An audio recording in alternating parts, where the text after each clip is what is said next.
Bharat Mata key ജയ്.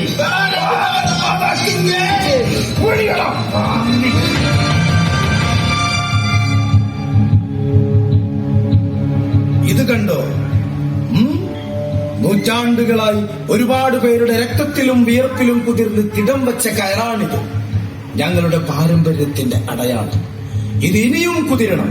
നികൃഷ്ട ജന്മങ്ങളുടെ ചോരകൾ.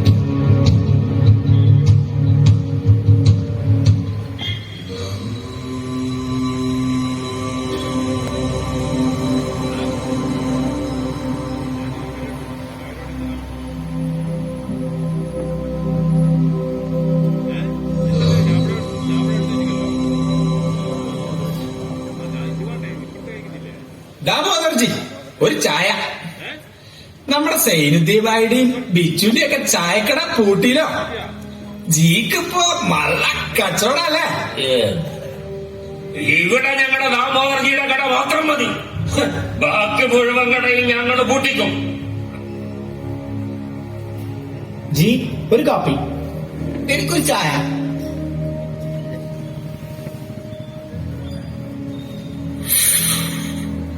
G, നിങ്ങൾക്ക് മാറിയും തോന്നുന്നു. ഞാൻ കാപ്പിയാ ചോദിച്ചത്, ഇത് ചായയല്ലേ? അതെന്താടാ തനിക്ക് ചായ കുടിച്ചാലേ? ചായ നിനക്കെന്താ ഇറങ്ങൂലേ? എനിക്ക് കാപ്പി മതി. ഇല്ലെങ്കിൽ വേണ്ട, ഞാൻ പോയിക്കോളാം. നീ നീ നീ ഇവിടുന്ന് ഇനി ചായ കുടിച്ചിട്ട് പോയാ മതി.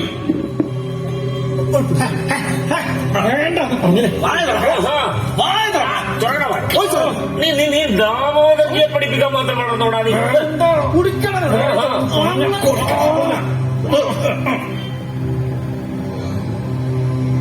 അല്ല, ഇന്നവന് കാപ്പി വേണം പോലും. നമ്മളോടാ കളി. ജി, ഒരു പഴംപൊരി തന്നെ. അയ്യോ, ഉഴുന്നുവടയല്ല ജി, എനിക്ക് പഴംപൊരിയെ പറ്റൂന്ന് ജിക്കറിയില്ലേ? അതെന്താടാ ഉഴുന്നോടെ നിന്നെ പിടിച്ച് കടിച്ചോ? നീ ഇന്ന് ഉഴുന്നുവിടെ നിന്നിട്ട് പോയാ മതി.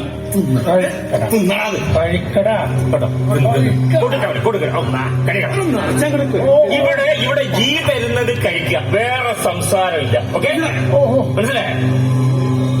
ജി, അങ്ങ് ഈ ചായക്കടയിൽ ഇരിക്കേണ്ട ആളല്ല. ഈ നാടിന് നിങ്ങളെ വേണം. സനാതന ധർമ്മം പാലിക്കാൻ, നമ്മുടെ ചോരയുടെ വിശുദ്ധി കാക്കാൻ അങ്ങേക്കേ കഴിയൂ. വർണ്ണമില്ലാത്ത മനുഷ്യരല്ലാത്ത ഈ പുഴുജന്മങ്ങളുടെ തലയ്ക്ക് മുകളിൽ നമ്മുടെ പൂർവികർ സ്ഥാപിച്ച ആധിപത്യത്തിന്റെ സിംഹാസനം വീണുപോവാതെ കാക്കാൻ അത് നിങ്ങളെ കൊണ്ടേ സാധിക്കൂ.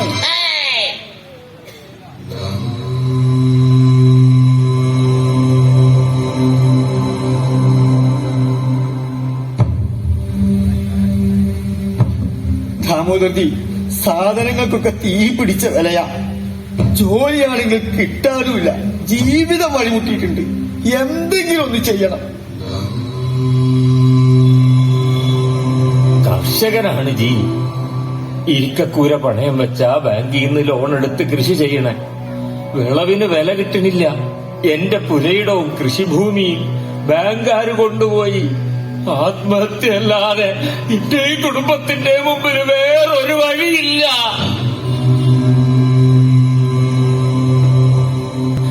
ജി, എന്റെ പേര് അഭിനവ്.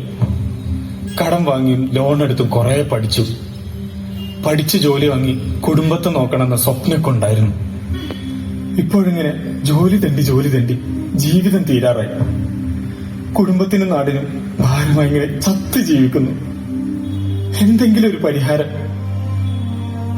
മക്കളെ, ആരും വിഷമിക്കേണ്ട. എല്ലാറ്റിനും പരിഹാരമുണ്ടാവും.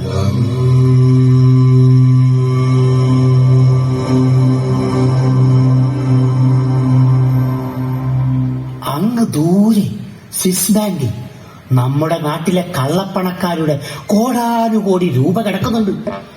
നമ്മുടെ ജി അവിടുത്തെ അധികാരം ഉപയോഗിച്ച് ആ കോടികൾ ഇങ്ങോട്ട് നമ്മുടെ രാജ്യത്തേക്ക് കൊണ്ടുവരും. എന്നിട്ട് അതെല്ലാം നിങ്ങളുടെ ബാങ്ക് അക്കൗണ്ടുകളിലേക്ക് അങ്ങോട്ട് ഇട്ട് തരും. ഏകദേശം ഒരാൾക്ക് ഒരു 30 ലക്ഷം രൂപ വരെ കിട്ടും.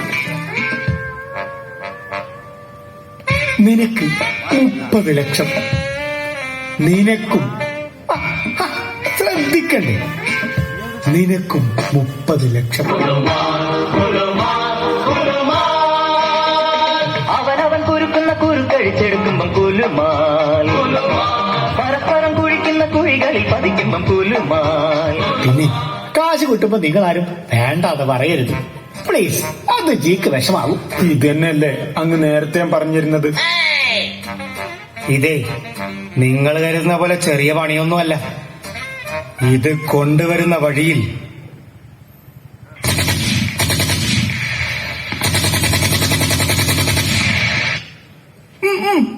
പോരാ പോരാ,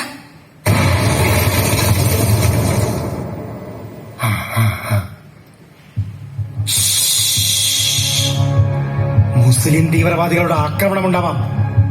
അവരുടെ കയ്യിലെങ്ങാനും ആ പണം കിട്ടിയ പിന്നെ നമ്മൾ തീർന്നു. ആ മിടുക്കൻ, വളർച്ചയുണ്ട്. അവരാണ് നമ്മുടെ ക്ഷേത്രങ്ങൾ തകർത്ത് പള്ളികൾ ഉണ്ടാക്കിയത്. മക്കളെ, അവരുടെ രാജാക്കന്മാരല്ലേ നമ്മുടെ ക്ഷേത്രങ്ങൾ കൊള്ളയടിച്ച് നമ്മളെ ഇങ്ങനെ ദരിദ്രരാക്കിയത്. അവരല്ലേ ദൈവത്തിന്റെ പേരിൽ നമുക്ക് അവകാശപ്പെട്ട ഭൂമി മുഴുവൻ കൈയടക്കി വെച്ചിരിക്കുന്നത്. തീരണം അവര്, തീർക്കണം നിങ്ങള്. പിന്നെ ഈ രാജ്യം നമ്മുടേതാ. നമ്മളിവിടെ ഒരു സ്വർഗം പണിയും.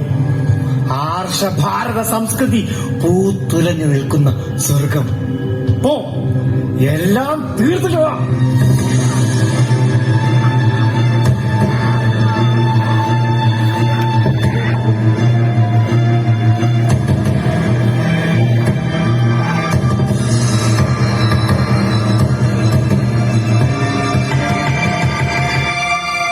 ഒക്കെ തീർന്നു.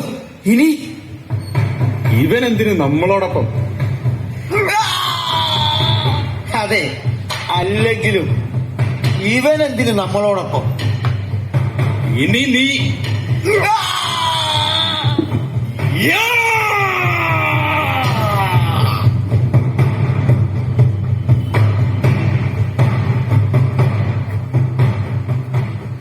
ഈ മസ്ജിദ് നിലനിന്നിടത്ത് മുൻപ് ക്ഷേത്രമുണ്ടായിരുന്നുവെന്ന് പ്രാഥമികമായ ചില തെളിവുകളുടെ അടിസ്ഥാനത്തിൽ കോടതിക്ക് സംശയമുള്ളതിനാൽ പള്ളിയുടെ പ്രസ്തുത ഭാഗം ഖനനം ചെയ്ത് 2 ആഴ്ചക്കകം റിപ്പോർട്ട് സമർപ്പിക്കാൻ ഈ കോടതി ഉത്തരവിടുന്നു.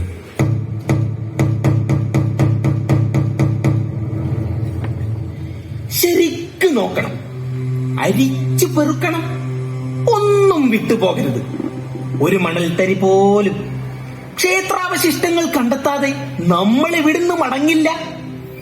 സാർ, ഇതാ ഒരു കല്ല് കിട്ടിയിട്ടുണ്ട്. ഇതിനെന്തോ ഒരു പ്രത്യേകത കാണുന്നുണ്ട്. എന്തോ ഒരു നിറവ്യത്യാസം. നോക്കൂ. താൻ തൊന്നാ നീട്ടി പിടിച്ച്. ഇതിന്റെ തലയൊന്നാ കണ്ടു. ഞാനാ ഒന്നാ നീട്ടി പിടിക്കണം. ഇതിന്റെ തല. അതെ അതെ അതെ, പിടി പിടി പിടി പിടി. നിങ്ങൾ പിടി. അതൊക്കെ താന്തരം വെച്ചാ മതി. സാർ, ഇതാ ഒരു കല്ല് കിട്ടിയിട്ടുണ്ട്. ഇതിനെന്തോ ഒരു പ്രത്യേകത കാണുന്നുണ്ട്. എന്തോ ഒരു നിറവ്യത്യാസം. നോക്കൂ. യെസ്, അത്ഭുതകരമായിരിക്കുന്നു. പണ്ട് ക്ഷേത്ര നിർമ്മാണത്തിന് വേണ്ടി ഋഷിവര്യന്മാർ ഹിമാലയ സാനുക്കളിൽ നിന്ന് കൊണ്ടുവന്നിരുന്ന അതേ ശിലയുടെ അവശിഷ്ടം. കൺഗ്രാറ്റ്സ് സാർ, ഇതെന്താ സാധനം? അത്ഭുതമായിരിക്കുന്നു. ഇത് ക്ഷേത്രങ്ങളിൽ ചുമർ ചിത്രങ്ങൾ വരയ്ക്കാൻ ഉപയോഗിച്ചിരുന്ന പ്രത്യേക തരം ഒരു വസ്തുവാണ്. അടിയിൽ ക്ഷേത്രമുണ്ടായിരുന്നു എന്നതിന് ശക്തമായ തെളിവാണിത്. ആണോ? ഞാനൊന്ന് നോക്കട്ടെ. ഇത് അതൊന്നുമല്ല, ഇത് ആട്ടുംകാട്ടല്ലേ? കണ്ടില്ലേ? യു മീൻ കാഷ്ടം? യെസ്, കാട്ടം. സാറേ, കിട്ടി സാറേ, കിട്ടി. ഓ മൈ ഗോഡ്, ശിവലിംഗത്തിന്റെ അവശിഷ്ടം. മതി, ഇത് മതി. വരൂ, നിർത്താം. ഇനി കോടതി നോക്കിക്കോളൂ.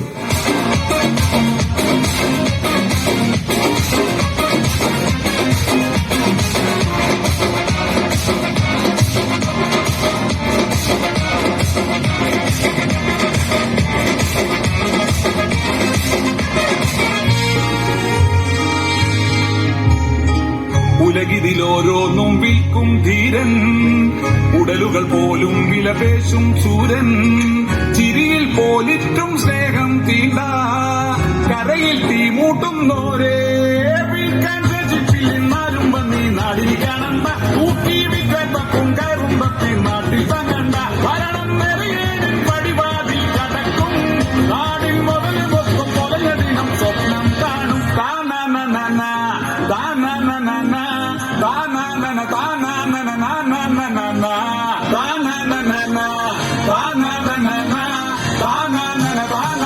താനനന എല്ലാം ശരിയാക്കി, എല്ലാം ശരിയാക്കി, ഞണ്ണാനിനി നാട്ടിൽ ഗതിയില്ല ശരിയാക്കി, എല്ലാം ശരിയാക്കി, എല്ലാം ശരിയാക്കി, ഞണ്ണാനിനി നാട്ടിൽ ഗതിയില്ല ശരിയാക്കി.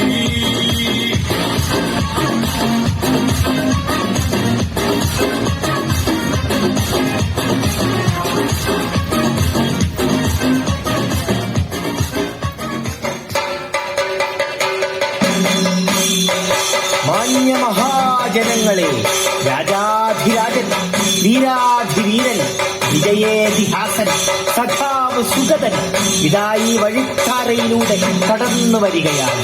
ആശീർവദിക്കുക, അനുഗ്രഹിക്കുക പ്രിയമുള്ളവരെ. ഊരിപ്പിടിച്ച വാളുകൾക്കിടയിലൂടെ ഒറ്റക്ക് നടന്നവൻ,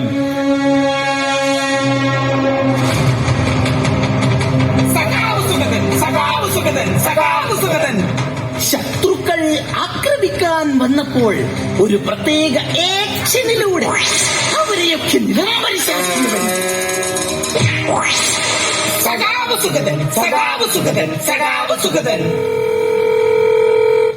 സാർ, ദാമോദരജിയുടെ ഫോൺ.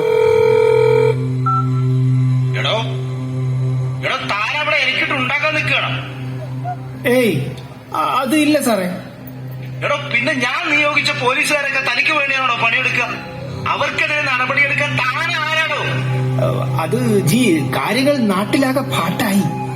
ഗത്യന്തരമില്ലാതെ വന്നപ്പോൾ ഒരു നാടകം, അത്രയേ ഉള്ളൂ. ഞാനൊരു കാര്യം പറയാം, ഇങ്ങനെ പോയാ നമ്മൾ തമ്മിലുള്ള ഡീല് തെറ്റുവേ. ഇല്ല, ഒക്കെ ഞാൻ ശരിയാക്കാം. അറിയാലോ, തന്റെയും തന്റെ കുടുംബത്തിന്റെ കൂടും കുടുക്കാൻ എന്റെ കയ്യില്, അത് മറക്കണ്ട നീ. ഒരു കയ്യബദ്ധം നാറ്റിക്കരുത്. എന്നാ അവനെയൊക്കെ തിരിച്ചെടുത്തേക്ക് വിത്ത് പ്രമോഷൻ. ഇടം വരം നോക്കാതെ ചെയ്തിരിക്കും. ഓക്കെ ശരി. ഓ പിന്നെ നിങ്ങൾ എന്താ കരുതിയത് മിസ്റ്റർ? നിങ്ങളുടെ അജണ്ടകൾ ഇവിടെ നടപ്പാക്കാമെന്നോ? അതും ഞാൻ ഭരിക്കുമ്പോൾ ഇവിടെ നടപ്പില്ല ജി. ഇനി ഇതിന്റെ പേരിൽ എന്റെ തലയാണ് പോകുന്നതെങ്കിൽ അതങ്ങോട്ട് പോകട്ടെ എന്ന് വെക്കും ഞാൻ. വച്ചിട്ട് പോടോ ബ്ലാഡി ഫൂൾ. സംരക്ഷിക്കാൻ ജീവൻ നൽകും നേതാവ്, ജീവൻ നൽകും നേതാവേ, സഖാവ് സുഗതൻ സിന്ദാബാദ്, സഖാവ് സുഗതൻ സിന്ദാബാദ്, സഖാവ് സുഗതൻ സിന്ദാബാദ്, സഖാവ് സുഗതൻ സിന്ദാബാദ്. പക്ഷേ നമ്മൾ അയാൾക്കെതിരെ നടപടിയെടുത്തത് ജിക്ക് പിടിച്ചിട്ടില്ല. നാടകമാണെങ്കിലും പത്രക്കാരോടൊക്കെ ആവേശത്തിൽ പറയുകയും ചെയ്ത്, നാളെ സഖാവിന് പത്രക്കാരെ കാണണ്ടേ? പത്രക്കാരെ മാഷ് കണ്ടാ മതി. അതാകുമ്പോ പറയുന്നത് എന്താണെന്ന് മാഷിക്കും മനസ്സിലാവൂല, പറഞ്ഞ എന്താണെന്ന് പത്രക്കാർക്കും മനസ്സിലാവൂല. മാഷെ, സർക്കാരിനെതിരെ പണിയെടുക്കുന്ന പോലീസ് ഓഫീസർക്കെതിരെ നടപടി ഉണ്ടാവുമെന്ന് പറഞ്ഞിട്ട് DGP ആയി പ്രമോഷൻ കൊടുക്കുകയാണല്ലോ ചെയ്തത്. എന്തുകൊണ്ടാണ് ഇങ്ങനെ? നടപടി ഉണ്ടാവുമെന്ന് ഞാൻ പറഞ്ഞു. ഇന്നലത്തെ പത്രസമ്മേളനത്തിൽ പറഞ്ഞു. അത് ഞാനല്ല. മനസ്സിലായില്ല. ഇപ്പൊ നിങ്ങളുടെ മുന്നിൽ നിൽക്കുന്ന ഈ ഞാൻ ശരിക്കും ഞാനല്ല. പിന്നെ ഇങ്ങോട്ട് വരാത്ത മറ്റൊരു ഞാനുണ്ട്. ആ ഞാനും കൂടി കൂടിയതാണ് യഥാർത്ഥ ഞാൻ. മനസ്സിലായില്ലേ? താനാരാണെന്ന് തനിക്കറിയാമെങ്കിൽ ഞാൻ എന്നോട് ചോദിക്കും, താൻ ആരാണ്? തനിക്ക് ഞാൻ പറഞ്ഞു തരാം താൻ ആരാണ്. എന്നിട്ട് ഞാൻ ആരാണെന്ന് എനിക്കറിയാമോ താൻ എന്നോട് ചോദിക്കും.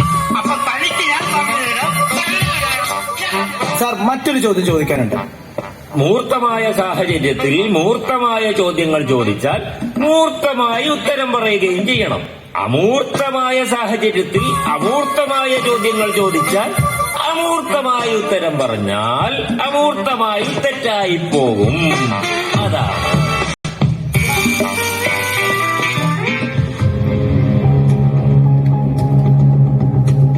സഖാവേ, കാണാൻ നമ്മുടെ അബ്കാരി മുതലാളി കൂമ്പാറ സണ്ണി വന്നിട്ടുണ്ട്. വിളിക്കട്ടെ? വരാൻ പറ. 2 ബാറുകൾക്കുള്ള അപേക്ഷ ഞാൻ ഇവിടേക്ക് സമർപ്പിച്ചിരുന്നു. കൂടെ കുറച്ച് അഡീഷണൽ പേപ്പറും കിട്ടിയില്ലേ? കിട്ടി. അത് സാങ്ഷൻ ആയിട്ടുണ്ട്. പിന്നെ ഇനിയും ബാറുകൾ വേണമെങ്കിൽ വന്നോട്ടെ, വിത്ത് അഡീഷണൽ പേപ്പർ. ഓരോ അന്യമെ പോലുള്ള രാസലഹരിയാ. സഖാവ് ഇതൊന്നും അറിയുന്നില്ലേ? അറിയാതെ പിന്നെ. ചെറുപ്പക്കാര്, കുട്ടികള് ആസ്വദിക്കട്ടെ. അവർ ഇതൊക്കെ വലിച്ചു കയറ്റി പറന്ന് നടക്കുന്ന സ്വർഗം. അതാണ് ഞങ്ങളുടെ സ്വപ്നം. അവരെ ചിന്തിക്കാൻ വിട്ടാൽ പിന്നെ തീർന്നു. നമുക്കൊക്കെ ചൊറിയും കുത്തി വീട്ടിലിരിക്കാം. ആളുകൾ പ്രശ്നമൊക്കെ ഉണ്ടാക്കി തുടങ്ങിയിട്ടുണ്ട്. അതിന് വഴിയുണ്ട്. ഇത് കസ്റ്റമർക്ക് എത്തിച്ചു കൊടുക്കുന്ന കണ്ണികളില്ലേ, സാധാരണക്കാരായ അപ്പാവികൾ, ഇടയ്ക്ക് അവരെ ഒന്ന് പിടിക്കും. അത് വലിയ വാർത്തയാക്കും. ലഹരിക്കെതിരെ മെഴുകുതിരി കത്തിക്കും. പിന്നെ മാഷിന്റെ ഒരു പത്രസമ്മേളനം, സംഗതി ക്ലോസ്. ഇതൊക്കെ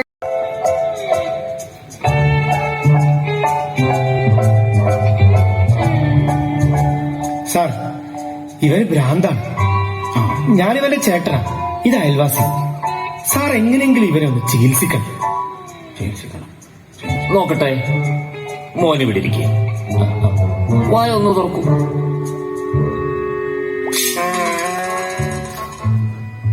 ഏയ്, ഇവന് ഭ്രാന്തൊന്നുമില്ല. നോക്കൂ, എന്ത് നോർമലായിട്ടാ ബിഹേവ് ചെയ്യുന്നത്. അല്ല സാറേ, അവന് ഭ്രാന്ത് തന്നെ. ഇന്നാളൊരു ദിവസം അവൻ ചെയ്ത പണി എന്താണെന്ന് അറിയോ സാറിന്? പറയൂ കേൾക്കട്ടെ.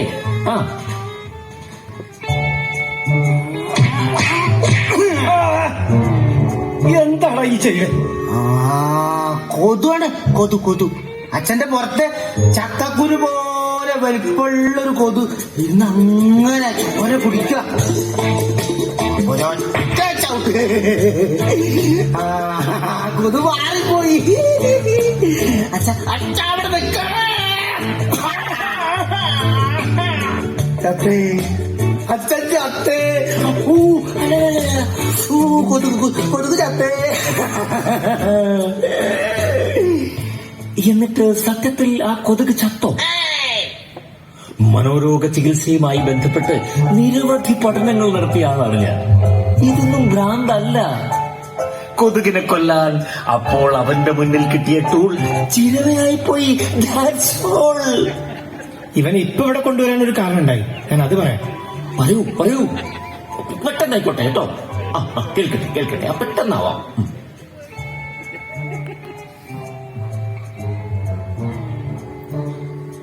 ചെറിയതേ, അമ്മ പുറത്താ. കുട്ടി ഉണന്ന് കരയുന്നുണ്ട്. നീ ഒന്ന് ഉറക്കി കൊടുത്തേ. പിന്നെന്താ, ചെറിയ തുറക്കാലോ, കുട്ടീനെ ഉറക്കാലോ. കരയിലെ കുട്ടി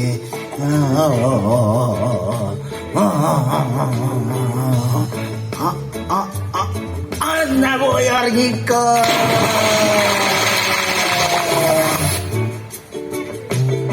ഉണ്ണിക്കുട്ടൻ ഇപ്പോ അത്യാസന്ന നിലയിൽ ഹോസ്പിറ്റലില്ല. ഇനി സാറ് പറ സാർ, ഇവന് ഭ്രാന്തില്ല. ഇതിനെപ്പറ്റി ഇതിനെ ഭ്രാന്ത് എന്ന് അങ്ങോട്ട് പറയാൻ പറ്റില്ല. പക്ഷേ നവഭ്രാന്തിന്റെ ചില പ്രവണതകൾ കാണിക്കുന്നു എന്നൊക്കെ വേണമെങ്കിൽ പറയാം. അത്രേ പറ്റൂ. നിങ്ങൾ പോയിക്കൊള്ളൂ.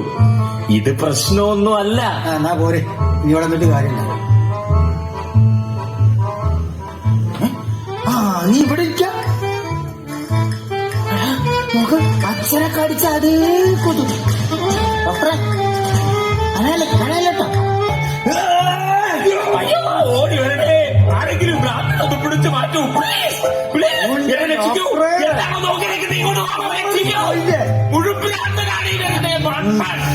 രക്തത്തെ കുടിത്ത് ആനന്ദ നടനമാടുവേ. ബാബു മവസാനി ദബമ സസാസ മവസാനി ദബമ സസാസ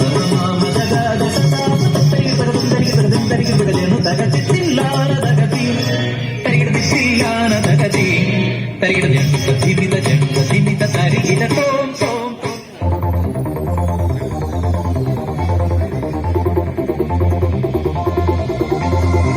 തൊന്തരവാലെ ഇന്ത്യയിലാകെ കാവി പരന്നൊരു കാലമിതാകെ സുന്ദരമാമി ചെങ്കൊടിവാനിൽ വന്നു നിറഞ്ഞതുയർന്നു പറന്നേ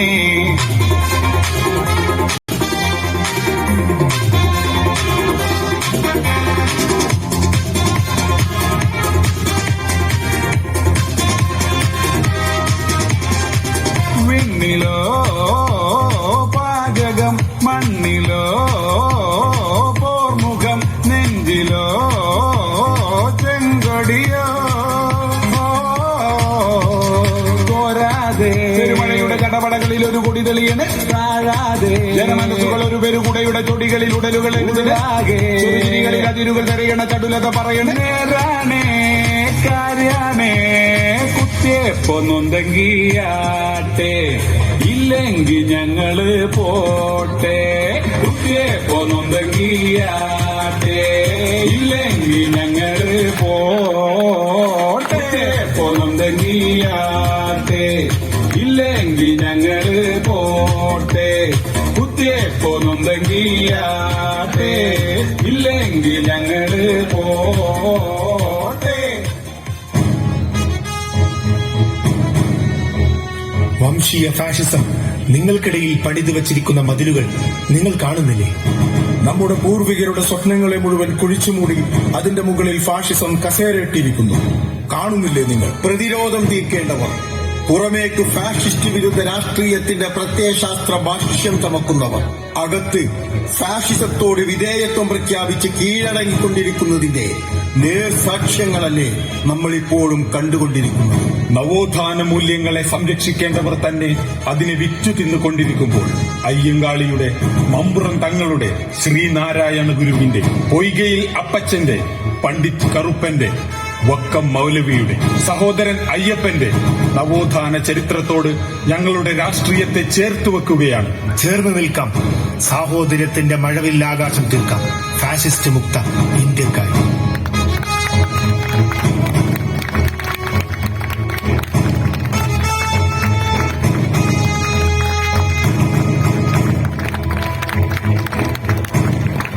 വിക്രമനും മുത്തുവും ഒരു താത്വിക അവലോകനം.